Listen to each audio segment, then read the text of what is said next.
ఈ వీడియోలో నేను పబ్లిక్ ప్రావిడెంట్ ఫండ్ అకౌంట్ ముందుగానే మూసివేయవచ్చా అంటే క్లోజ్ చేయవచ్చా అనే అంశం మీద ఈ వీడియో చేస్తున్నాను. భారతదేశంలో ఒక ప్రజాదరణ పొందిన పథకం అన్నమాట ఇది.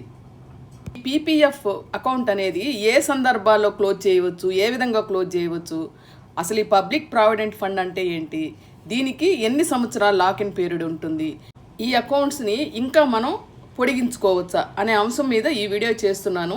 ఇది చాలా ముఖ్యమైన వీడియో అండి. ఇది మీరు ఫస్ట్ నుంచి చివరి వరకు తప్పకుండా చూడండి. ఈ అకౌంట్ని ఎటువంటి సందర్భాల్లో క్లోజ్ చేయవచ్చు అంటే, ఖాతాదారునికి వారి యొక్క జీవిత భాగస్వామికి, ఆధారపడిన పిల్లలకు లేదా తల్లిదండ్రులకు ప్రాణాంతకమైన అనారోగ్యం ఉన్నట్లు నిర్ధారణ అయినప్పుడు ఈ పీపీఎఫ్ అకౌంట్ని ముందుగానే క్లోజ్ చేయడానికి ఇప్పుడు అనుమతి ఉంది.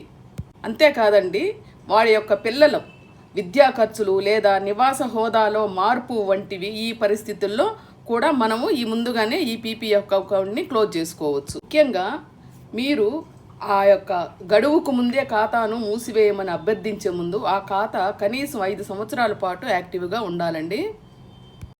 అకౌంట్ ముందుగా మూసివేసినట్లయితే జరిమానాలు కూడా ఉంటాయని మీరు కొంచెం గమనించుకోవాలి. ప్రత్యేకంగా చెప్పాలంటే ఖాతా తెరిచిన తేదీ నుండి వడ్డీ రేట్లో 1% మీకు తగ్గింపు ఉంటుందన్నమాట. అయితే మీరు ఆ అకౌంట్ క్లోజ్ చేసే ముందు మీపై ఆధారపడిన పిల్లలు లేదా తల్లిదండ్రులు వారి యొక్క అనారోగ్యం గురి అయితే ఖాతాను ముందుగా మూసివేయడానికి ఆ అవసరాన్ని ధృవీకరించడానికి మీరు వైద్య సంబంధిత పత్రాలను సమర్పించాలి.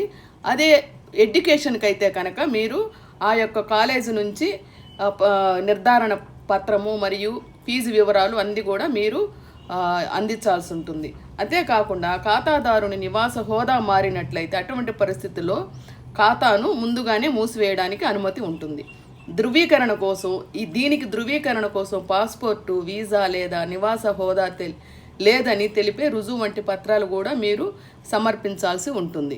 ఈ పీపీఎఫ్ అనేది పన్ను రహిత వడ్డీని అందిస్తుంది కాబట్టి దీనికి 15 సంవత్సరాల లాకిన్ పీరియడ్ కలిగి ఉంటుంది. కొంతమంది పదవీ విరమణ కోసం పీపీఎఫ్తో పొదుపు చేయడానికి ఇష్టపడుతూ ఉంటారు. అయితే జీవితం అనూహ్యమైనది. ఖాతా మెచ్యూరిటీ అవ్వకముందే మీ నిధులను తీసుకోవాల్సిన పరిస్థితి మీకు ఎదురవ్వచ్చు కూడా. అటువంటి పరిస్థితుల్లో మీరు పాక్షిక ఉపసంహరణలు మరియు గడువుకు ముందే ఖాతాను మూసివేయడానికి ప్రభుత్వం నియామలను అందిస్తూ ఉంది. మెచ్యూరిటీకి ముందే మీరు పీపీఎఫ్ ఖాతా నుండి డబ్బు ఉపహరించుకోవడానికి లేదా మూసివేయడానికి సంబంధించిన ముఖ్యమైన నియమాల గురించి మీకు ముందే చెప్పున్నాను కదా. ఒకవేళ మీకు ఈ 15 సంవత్సరాల లోపల అవసరం లాని పక్షంలో ఇంకొక 5 సంవత్సరాలు కూడా మీరు ఈ పీపీఎఫ్ అకౌంట్ని పొడిగించుకోవడానికి అవకాశం ఉంటుందన్నమాట. మెచ్యూరిటీ తర్వాత ఉపసంహరణ అంటే 15 సంవత్సరాల కాలపరిమితి ముగిసిన తర్వాత మీరు సంపాదించిన వడ్డీతో సహా మొత్తం బ్యాలెన్స్ను ఉపసంహరించుకోవచ్చు అనమాట. ఇదండి ఈ వీడియో. మీకు నచ్చితే లైక్ చేయండి, షేర్ చేయండి, సబ్స్క్రైబ్ చేయండి. Thank you for watching video.